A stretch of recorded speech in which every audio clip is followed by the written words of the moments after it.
Welcome to Spirit Journey Collective. I'm your host, Sarah Ty. Get ready for compelling conversations with guests of all walks of life who believe they have found their purpose. Together, we will uncover unique backstories, hearing the raw experiences that led them to the work they are doing today. Let's expand our minds together with the captivating stories and inspiration that awaits. Thank you for joining me for another episode of Spirit Journey Collective. I've got a really exciting guest today. Her name is Karen DeLoach. She's an artist, an art mentor, an actor, and creative specialist, etc. Because there's so many things that she does, and I'm really excited to dive in and learn more. So thank you so much for being here today, Karen. Oh, thank you so much for having me. It's certainly my privilege. Awesome. Yeah, I'm just so excited that you're here. Why don't we start by just sharing with the listeners a little bit about yourself, who you are, what you do, what you offer, etc. Well, I've really come after decades of being an artist, a practicing artist, because we're always practicing, right? As we discussed, it's something you never retire from. And at my age, that's kind of significant. But I've realized that my true gifting is to stir up the creative in others. And that's kind of my superpower. And that can be in so many ways because it's my firm belief and experience that everyone is creative.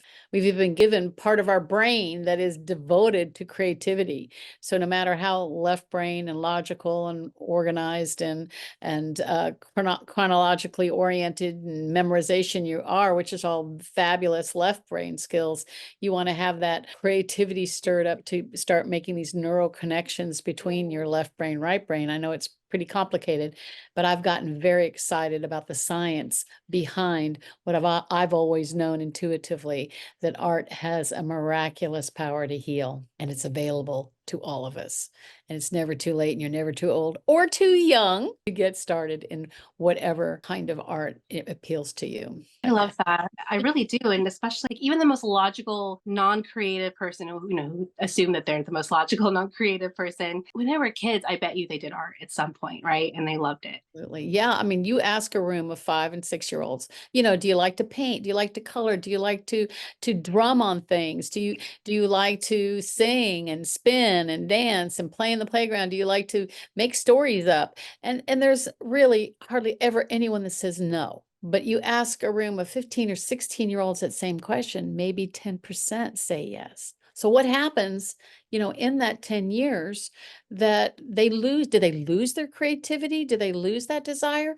Or does it get somehow ignored, trivialized, maybe even squashed? It's a very sensitive part. You as a spiritual person, you are sensitive and you're aware of what you're feeling inside, and you're perceiving things that maybe your eyes aren't seeing. Well, that's basically where the arts come from. And when I say arts, I'm including music and singing and dancing and in the whole realm of the creative world. And the truth is that is in everybody. Because it's kind of, we were created with this part of our brain for this. So even if you're older and you haven't explored it, but maybe you can remember, as Sarah's talking about, when you were a child and you loved doing stuff. And I have a little bit of a story about this, if you don't mind me telling it. But when I was a little girl, my mom, good mom that she was, gave us crayons. But for me, paper just was never big enough. So I would end up painting and drawing and coloring on the walls, much to my mother's chagrin, because now I'm in trouble and we have to get that off the walls. Well, she had no idea that years later I would become a muralist and people would pay me to paint on their walls. So from that, I really believe it. I've seen this over and over. You can get clues, even now in your life.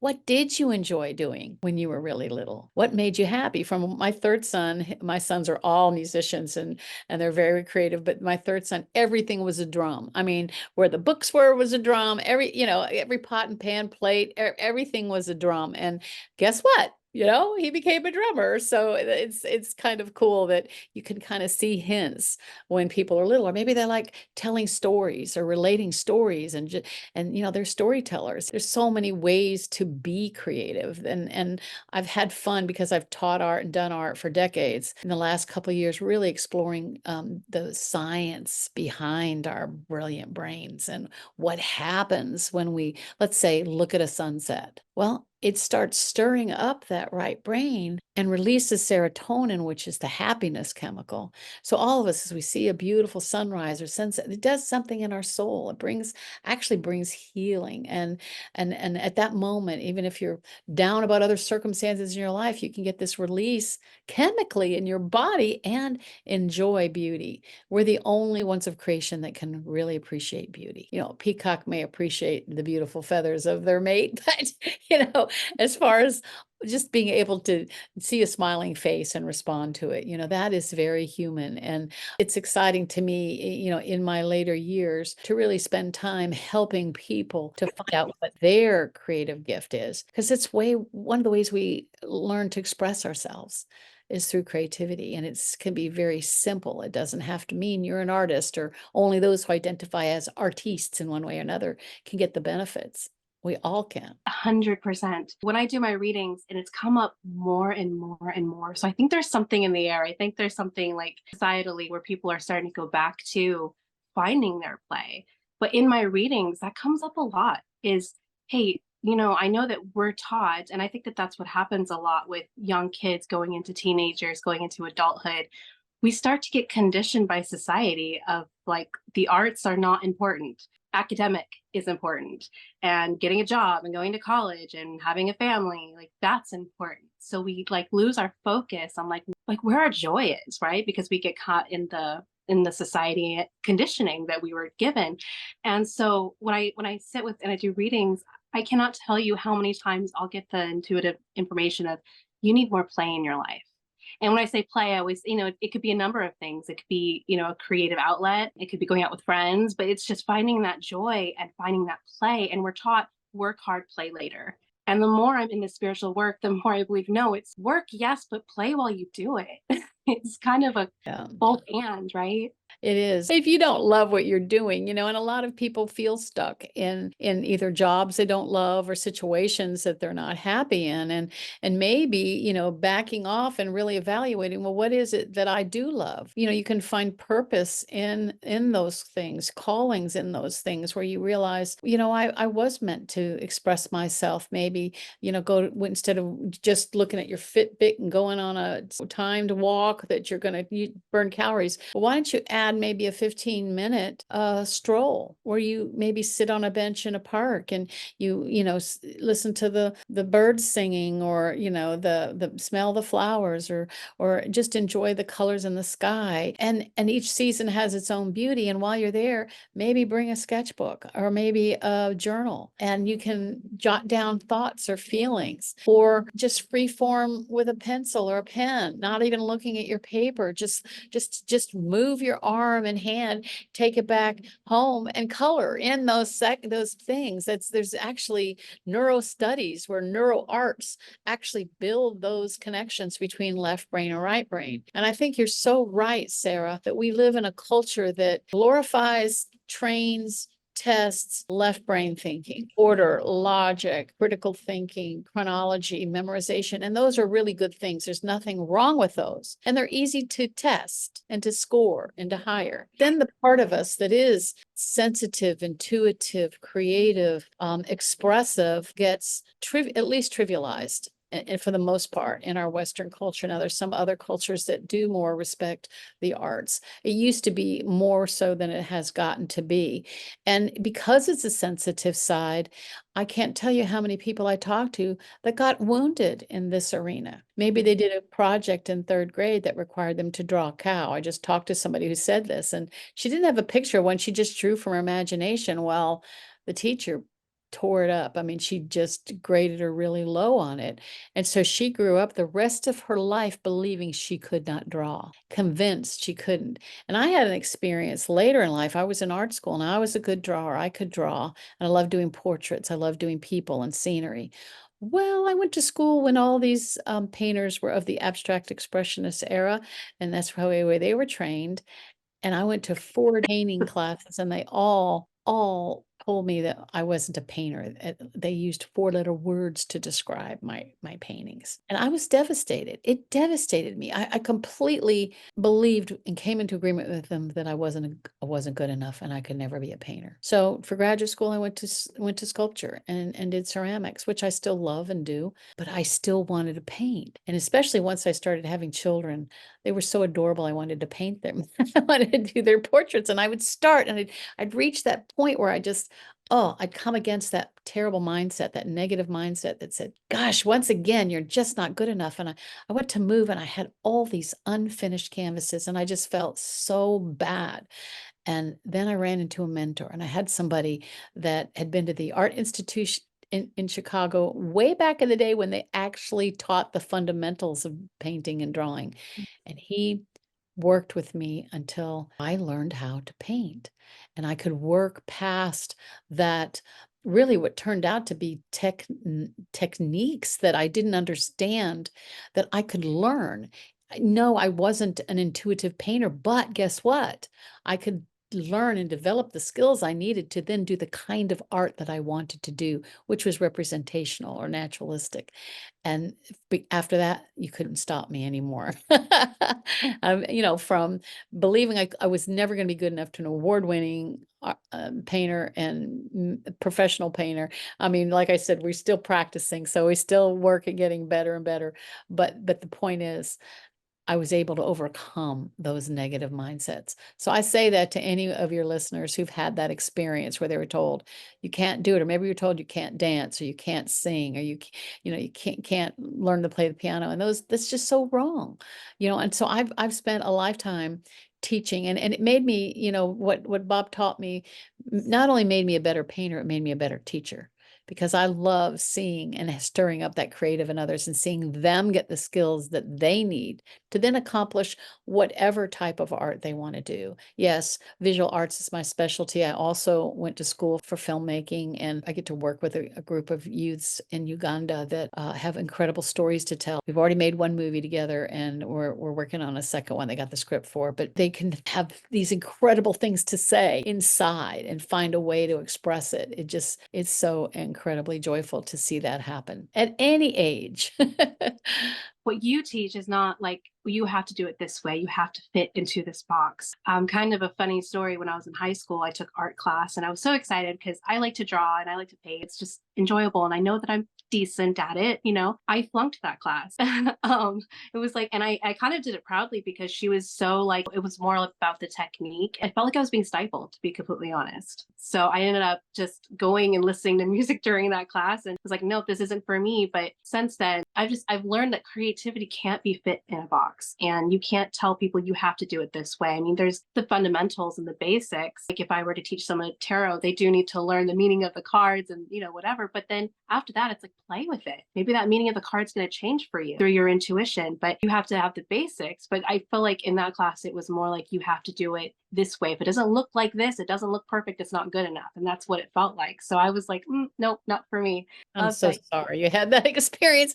I teach art in college, and I'm in South Carolina, and my school is in a more rural part of our state. Well, they have to take a humanities class. They take my art class. So I've got 75 students in a class. Probably 90% have never been to a museum or gallery. They don't know anything about art, and certainly very, very, very little about Western art history. So I rewrote the textbook, because most art history and appreciation textbooks are written by art history professors, which is great. They love the arts, but they're very left brain, intellectual, and not about storytelling, and not about the images. They're breaking down the images, to the point where my students would never get it, and I promise you they wouldn't. So understanding my students, I wrote a 600-page textbook that has 1,800 images, because I want them to look at art, and a whole chapter of contemporary art that is local artists that have renown and have images that they can relate to. something that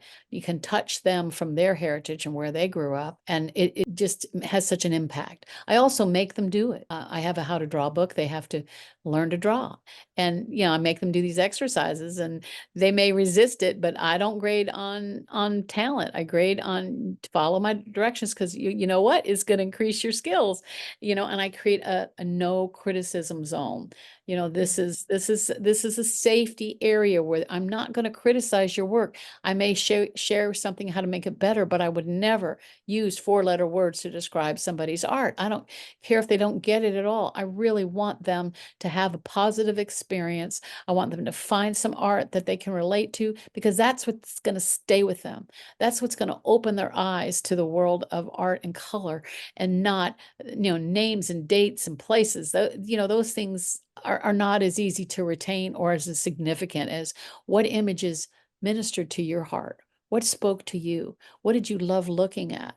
What made you stop turning the page and say, that's interesting, and start reading in the story about the artist and where they came from, and what they overcame.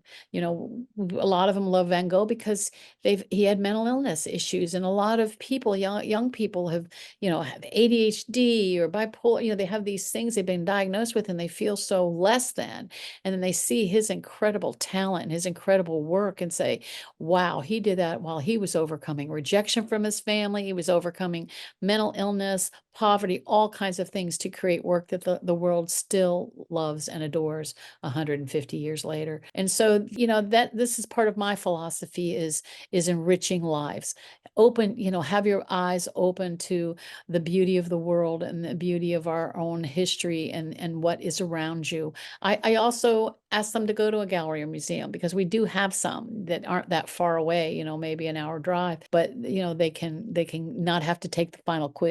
Who loves to take quizzes, right? So instead of that, they can go to, take a selfie in front of your favorite artwork. Well, I also found out right in their local town, there's galleries, there's artists everywhere, even in rural areas, and they have galleries, or they have shows, and they have schools nearby where they're free. Even they can go in and take a picture in front of, the piece they like the best. And it just kind of provokes them to try something new. And I say that to all your listeners, try something new. You'll find it lifts up your soul. You find joy in it, and you don't have to be perfect at it, because a lot of people get stumbled by perfectionism, and it's a terrible trap. We want to be excellent. We want to do well, but perfectionism can really stifle us. It's another one of those mindsets, like on the other side of the bridge from I'm not good enough to I've got to be the best, or or it's not good. And that's just not, you can get benefits and healing from anything in the middle. When it comes to not feeling good enough, there's that shame piece. If you don't do it right, you're doing it wrong,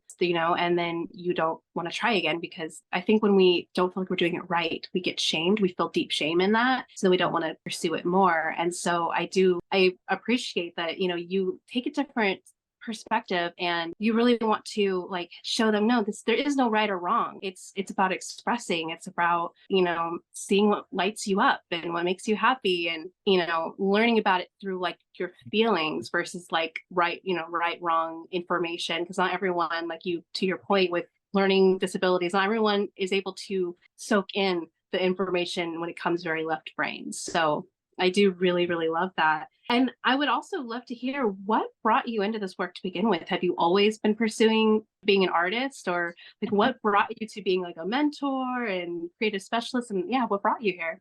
Thank you. That's very sweet of you to ask that. Like I shared, as a young child, I loved painting and drawing, but I also loved acting. I did plays in the backyard. Loved storytelling. My father was on in vaudeville, and always was a storyteller. My mother's father was a violinist in the New York Philharmonic Orchestra, and was also did plays on stages. And so there was that creative bent already, to inherit. And I wasn't so musical as I love to dance, but storytelling was in my family line. And it was very hard for me to decide what to study in college. So I went to a small liberal arts college where I could do art and filmmaking. And at that time was more theater than filmmaking. I was able to take one film class, but it was, 8mm cameras way back in the day. But I was part of every theatrical production, if not in front of on stage, behind the stages, because just like with filmmaking, there's so many jobs, not everybody is the actor. I was a gymnast in high school. I went as far as the Junior Olympics, but I decided that I didn't want to pursue athletics in college, other than intramurally. And I played soccer. I loved being on a soccer team, and we played other teams, but it was that team effort. I was a halfback right in the middle, and everybody, I would get the ball to the front, try to keep it from going to our goalie. And I loved that teamwork thing.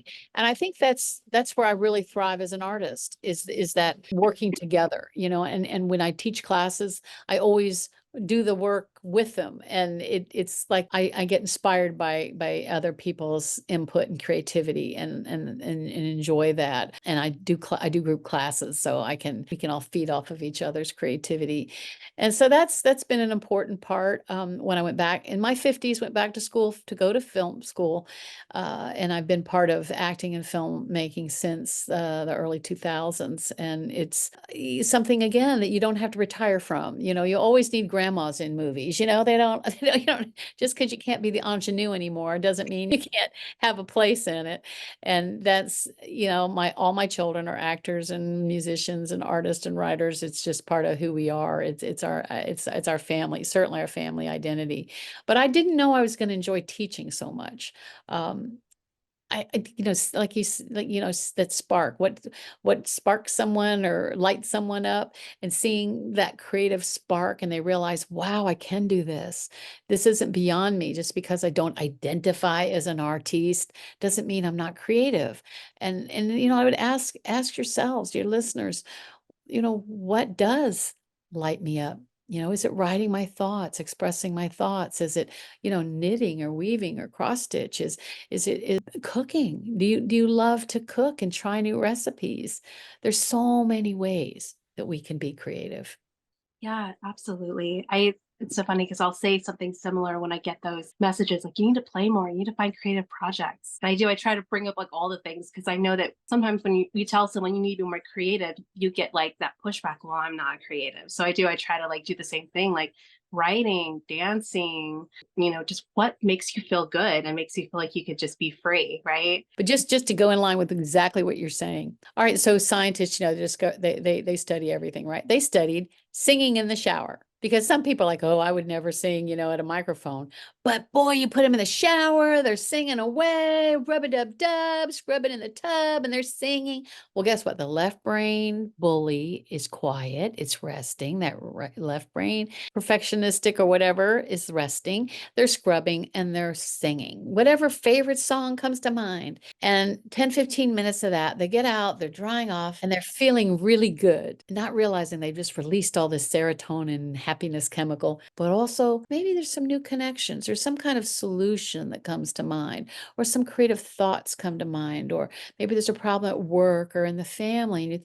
And it's just like, oh, I hadn't tried that, or I hadn't thought of that. Because as that left brain's resting, then the right brain is coming forth singing. It's creating neural pathways. So whatever was here, resting those thoughts, is now connecting and coming up with new ways to bring a solution. And they found out it works. Singing in the shower. I mean, isn't that cool? That's awesome. In the spiritual community, it used to be kind of like science versus spirituality, right? But now it's more like they're coming together. They're basically two sides of the same coin. Science is backing up spirituality, spirituality is backing up science. And I would say art and intuitiveness is very similar to like the spiritual end, because it's not, the more left brain side. But yeah, it's amazing. I love hearing stories about like, see, I told you. That's right. You have the studies to back it up now. It's not just your. No. Oh. I'm not just a crazy loosey-goosey artist. I got science to back it up, and it's fun because my program is called Art as Self-Therapy, Wellness Through Creativity. And it's like, because I started seeing it happen, not only with myself, overcoming those negative mindsets that you're not good enough, you never will be, you can't paint, to wow. Somebody mentored me through that process to wow, I am a painter and I can be a really good painter. Yay! I can paint what I want. Well, to seeing actual other kinds of healing. I'd love to share with your audience some real life experiences of art as self-healing. I was a homeschool mom for 22 years and was the homeschool art teacher for our community and our co-ops. And I bring them to my studio, small groups at a time. And this one family came and their son was not thriving in school. He had ADHD and dyslexia. So academics were so discouraging to him. But you bring him into the art studio and he started thriving. I started entering his work in local youth competitions. He started winning these competitions. Well, something happened. He was able then to have the courage and the confidence he needed to start tackling those difficult academic subjects. And then by the time he's 18, he's ready to graduate. He did a batik piece he did in my studio, won not just first place in his age group, but won best in the entire show, had a large monetary award besides a big ribbon. And he was, really moving places in his life. He was going to graduate from high school. And then he got a traumatic brain injury. He got an infection that went to his brain that caused a stroke and paralyzed him on the right side. So here he is now. He's 18 years old, paralyzed on the right side. He couldn't talk. He couldn't walk. His right hand was trying to curl up. Fortunately, he got some therapy and he's been able to, keep that from happening. But he was in therapy for 4 months. They saved his life. He came out of the hospital. He still couldn't talk, barely walk. And his mom brought him right back to my studio. So I'm not an art therapist. I'm an artist. But I thought, well, let's just teach him left-handed. I'm left-handed. I'll teach him left-handed. And in a very short amount of time, David was able to start drawing as well left-handed as he could right-handed. He could start writing. Well, I got a call from his neurosurgeon. He said, "What are you doing with David?" He said, "I'm so impressed with how strong he's gotten with his weak hand." He says he's stronger than I am, and I'm a surgeon with his weak hand, but he's also getting healing on his right side. So there was something happening, and I thought, well, he already knew how to draw and paint, before this injury. So he already had made these neural connections between left brain, right brain. And I'm thinking, well, it was easy for him to learn to draw and to paint again. But the surgeon said, no, there's more going on. It's actually causing other parts of his brain to get healing. I was astounded. And, I can say now, 10 years later, that David can talk, he can walk. He's still stronger, still with his left hand than his right hand, but he's starting next week on a new art class with me. I mean, he's still being able to have a vibrant life, and his family is convinced that art was a huge part of his healing. Yes, he did all the medical things, but even his neurosurgeon could verify art has healing power. And then I had another student, because I also, when the parents would, mostly moms, bring their students in, I'd have them doing the work too. And I've discovered many talented moms. And one of these was just so gifted with her hands and just a beautiful artist. Well, she got diagnosed with late stage breast cancer, was actually given a terminal diagnosis. And I had a great big room installation piece that I was preparing for in 9 months. It was all in porcelain, called Taste and See Sweet Shop. It was going to be cakes, candies, cupcakes, cookies, all of these pieces made out of clay, out of porcelain for the show. We'd have the whole room looking like a cafe. And I said, "Jan, you come help me do this show." And she's like, "I may not be here for the show." I said, "Well, meanwhile, you'll leave a legacy. You'll have something to show." She, every day she wasn't, doing radiation or surgery, she was in my studio working and had a blast. We had so much fun doing this work. And not only was she there, 9 months later, she worked the whole 17 days of the show, was a huge success. And now I can say she is not just in remission, but she is cancer free. And she credits having that art, that project to do with her hands and her mind to focus on, that wasn't focused on this negative diagnosis and what was going on in her body, but really using her creativity in her hands and her mind to enjoy making beautiful things together. And obviously she's still a close friend too. And she's doing great. She's still a creative. That is such an incredible story, especially when you have like, this isn't just science, this is the experience that you witnessed, right? To back that up. And there's so many stories about people who are, diagnosed with cancer or other just terrible diseases or situations who literally have a full recovery because they found that thing that lights them up, that thing that just brings them joy that they can do over and over and over again. So then they replicate that and they live in their joy as best as they can despite the circumstances, and then make a full recovery. And those stories are out there. That's just incredible that you actually like saw this happen like personally. Oh yeah. And even my mom, she just turned 92 and she's got 16 great grandchildren, and she'll sit at the table and color with them. And she said, "Wow, you're so right. I forgot. Yeah, you think of coloring as only for children, and now we know they come out with adult coloring books." She's just so relaxing, and it's fun as you focus putting these colors and filling in these sections. She said, "I was enjoying it as much as these granddaughters were." I'm like, see, it's not too late. There are so many ways to find that kind of joy and purpose, and you don't have to retire. You don't have to stop doing it. You can do it till the day you die. And it also leaves a legacy. My father picked up painting in the last 10 years of his life. He was ill, but he just started copying, and I had the privilege of teaching him color theory and how to mix and match colors and drawing skills. And so now my sister and I, we have paintings that my dad did. They're precious to us. Would they go into the Met? Probably not. The Metropolitan Museum of Art? No. But are they precious to me and my family? Yes, absolutely.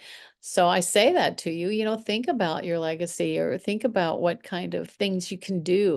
We have my grandmother, she knit, she knit, and she knit us all slippers, and we were all like, it didn't matter what color, they all were very various colors. And sometimes one would wear out and you'd have one of one color, one of another color, and everybody in the family, "Do you still have any of Moo slippers?" And she did some cross stitch. She was from Norway, and she had these sayings in Norwegian, this beautiful prayer we said every day at meal that she put in Norwegian. It's like these things are family heirlooms. It's time to take a short break from our wonderful speaker. Are you in the need of guidance around love, career, family, life, or purpose? Embark on a spiritual journey inward with an intuitive tarot reading. Depending on what you're needing and looking for, I offer private one-on-one sessions as well as personalized email readings. It doesn't matter what the question is. A reading with me provides connection with your higher self, offering curated personal messages, or what I like to refer to as spiritual roadmaps, guiding you to the future outcome you desire. Readings are insightful and affordable. If you'd like more information or to schedule a reading with me, please see the link below.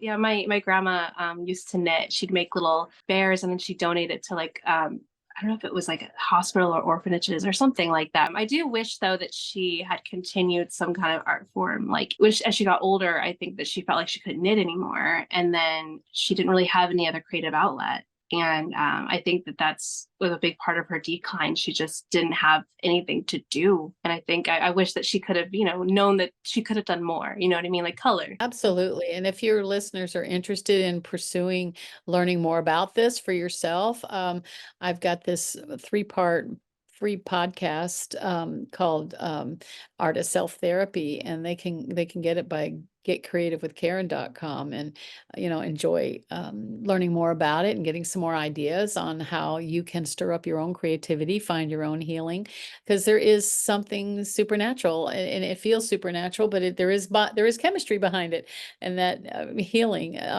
Walter Reed Hospital, which is the foremost hospital for the Army in the world, really, did a study one summer for soldiers coming back. They had physical injuries, but they had, emotional injuries too. And they were treating them in a special program one summer. They'd gone as far as they could medically, physically, but this was to deal with emotional and mental issues. And when they came out of it, they were having great success with these programs. And the overall consensus that they did afterwards is that the thing that the soldiers loved the most was the art. And now we're talking about soldiers. We're not talking about people that were identifying as artists in any way, but they got so much healing and therapy from doing art. And you don't have to wait till you have PTSD or some other trauma. But I don't know that any of us get through much of life without experiencing traumas. So inside is this trapped pain, and there's nothing more relieving and healing than being able to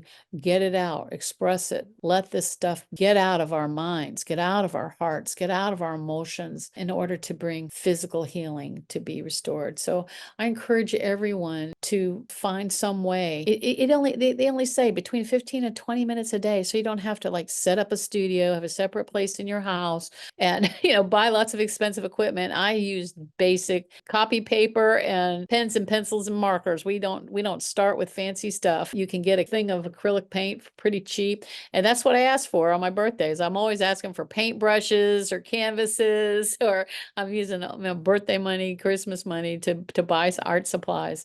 But you don't have to buy top of the line, at least in the arts, to have fun doing it. So there's so many ways to get help getting training too online anymore. Everybody can. It's just a wonderful, wonderful way to bring healing into your own life. So you don't have, and you don't even have to be great at it to get the physical benefits. So, I believe that we all have that inside of us. So what is inside of you? Yeah, that's amazing. And when I do my readings, that's one of the things that I'll talk about is there's certain cards that'll come up that's specifically like not just creative expression, but like, so a lot of what I do is like helping people unblock or see things that are like trauma that's in the way that they need to heal. So many times when healing comes up, there's always a creative component that comes up with it. And so whenever I see those two together, I'm always suggesting find a way to express your pain through some kind of creative means. And, because it releases it. It's a way to process it without it being too heavy. Because sometimes processing a trauma is a lot and it's very heavy. And so we can transmute that heaviness into something beautiful through art. And so, and that could come in so many different forms. But yeah, it's so funny because those two come together in my readings hand in hand all the time. Doesn't surprise me. Doesn't surprise me. Yeah, we are creative beings, and this life is hard, and none of us get through without wounds. And the truth is, time isn't a healer. It stuffs it, but it's there.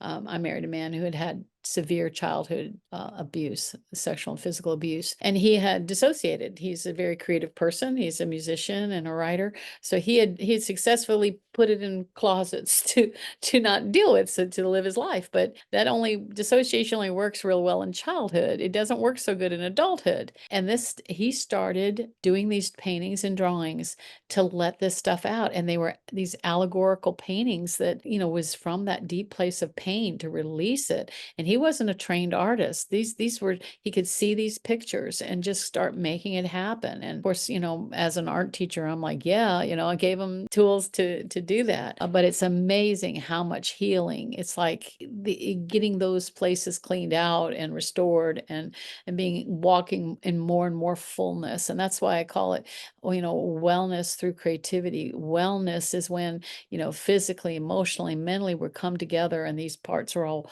working, to create a full, beautiful, purposeful life. Oh, 100%. So out of everything you do, what is it that specifically lights you up? Like, what's your why in the work that you're doing right now? Yeah, when I say that stirring up the creative in others is my superpower, it truly does light me up to see someone being, even my young students or my older students, at any age, to say, wow, I can do this. I didn't know this was in me. I didn't know I could do this. It's so fulfilling for me, but it also brings a new level of life to them too. And I think most of us get pleasure in our lives from helping others. Otherwise, what here you are doing this creative work work that you do, even as a podcaster, because you want to help more people.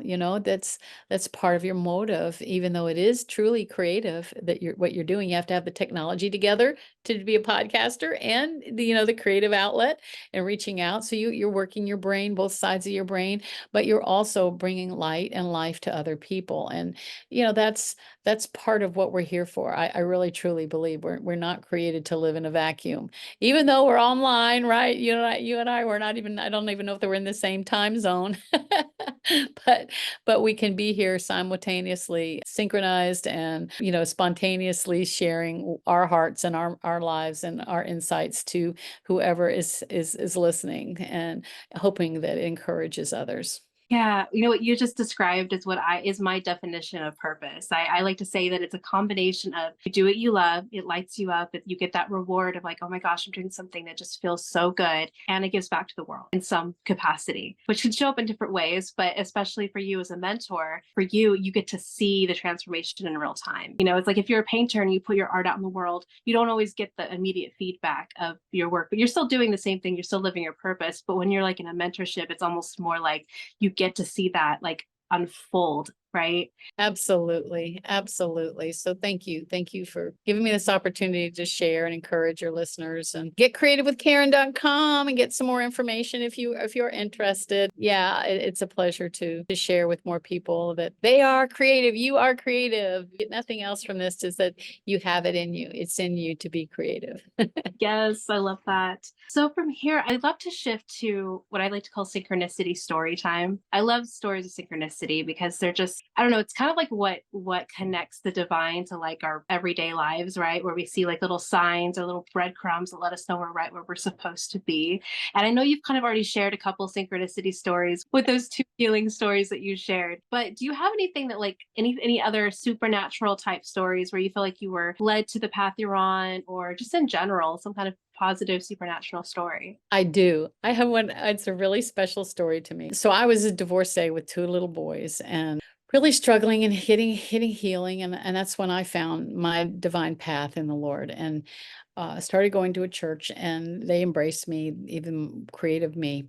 And I met a man there who was also creative and so wounded. And we were on this healing journey at the same time. Well, I fell in love with him.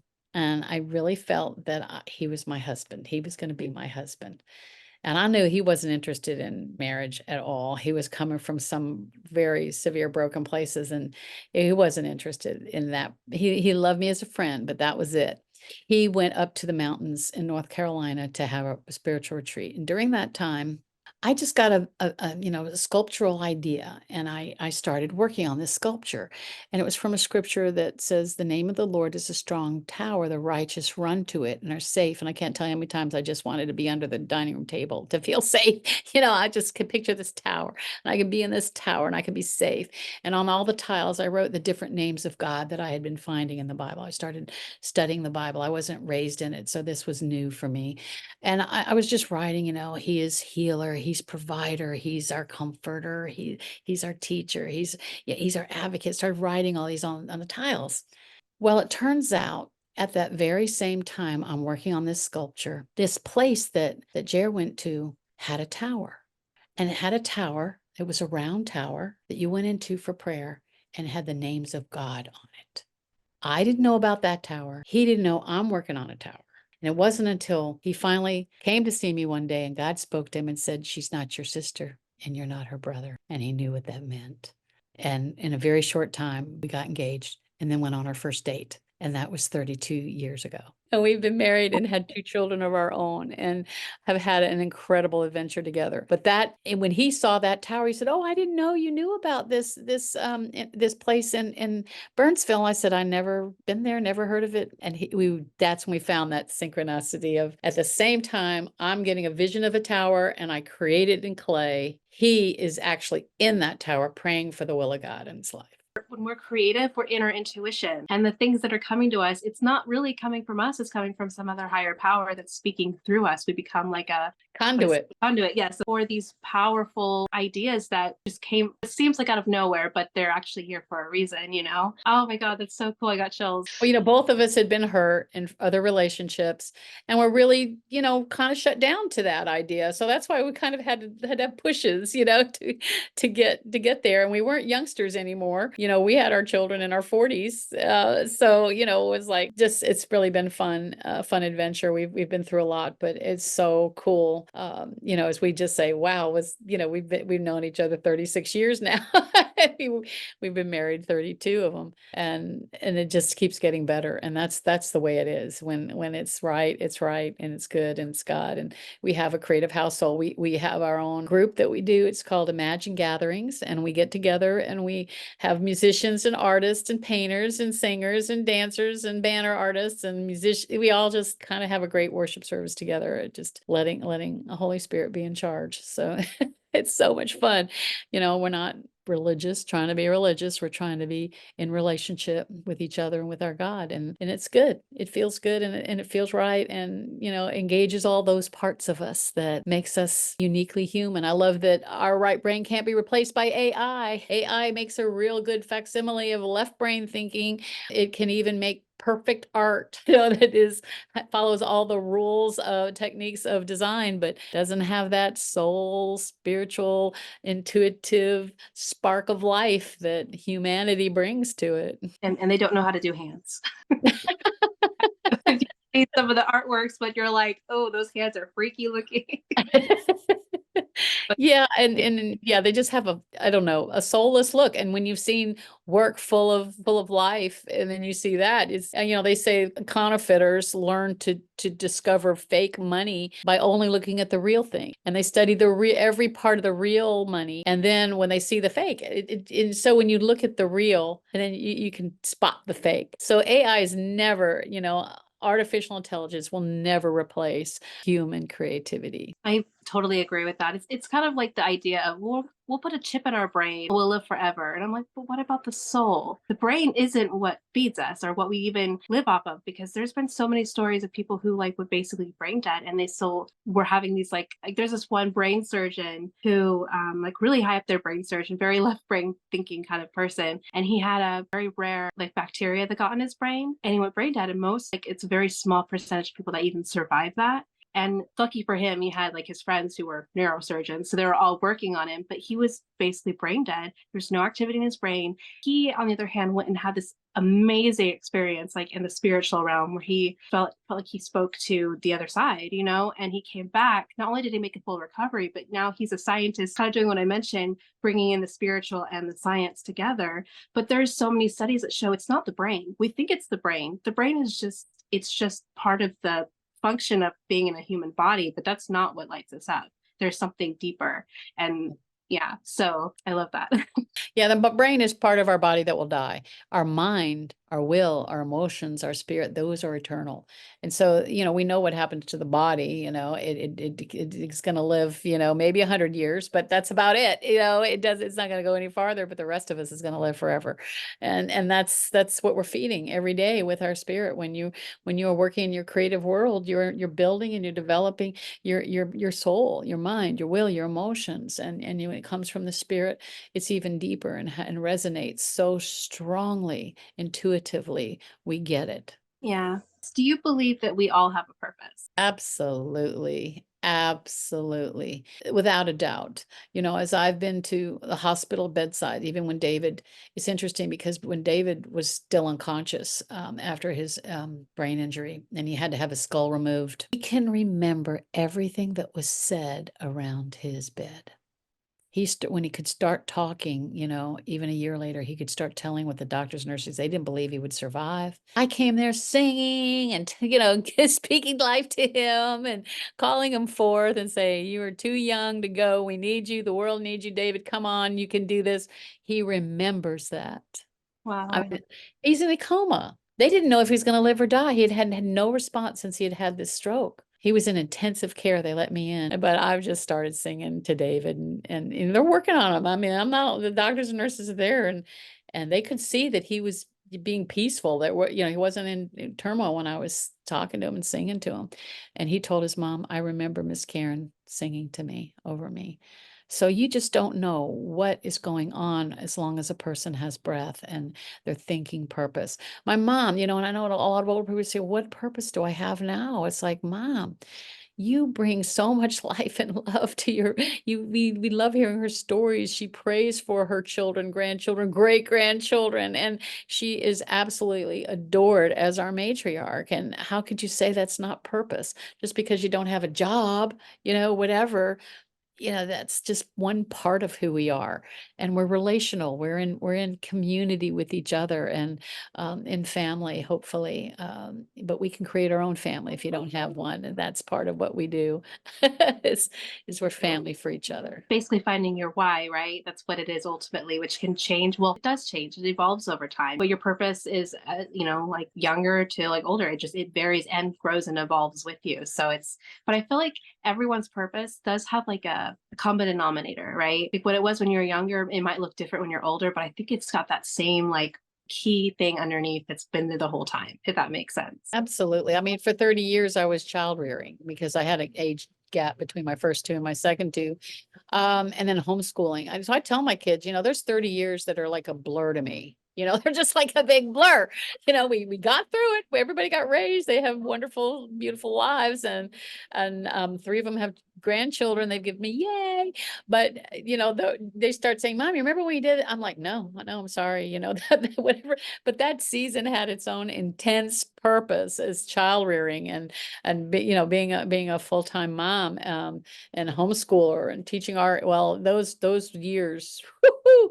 So yeah, they can change, but there's things that are true about who you were then and who you are now and who you will always be. And that's what sometimes we're not cognizant of it or made enough aware or, intuit what it looks like. But if you can find it, you can find what has been this common, like you said, this common denominator from early young life to, medium and even older life, as we're representing two ends of the spectrum here, you and I. Oh, Karen, this has been such a wonderful conversation. I've really enjoyed talking to you. I know you've shared a little bit throughout the podcast so listeners can find you, but if they want to find you either social media or your website or work with you more, where would they find you? And I'll definitely put all this in the show notes as well. Yeah. Getcreativewithkaren.com is how they can connect with more podcasts and a way to talk to me personally. I am on Facebook, Karen DeLoach Art. My email, KarenDeLoachArt@gmail.com. I welcome any communication. My students have my phone number. They text me pretty much all day long. So yeah, I love communicating and I love being connected. And so I welcome any questions anytime. I'm here. I'd love to be a resource. Perfect. I'll be sure to put all that information in the show notes so they can find you. And again, thank you so much for joining me today. Thank you so much. I appreciate you, Sarah, and God bless you for all your work you do for others. Thank you. Thank you for joining me on another inspiring episode. Remember, your purpose is a unique and unfolding path. I hope these conversations have ignited a spark within you. Until next time, keep exploring, growing, and embracing the beautiful adventure of connecting with your purpose. Stay tuned for more meaningful conversations.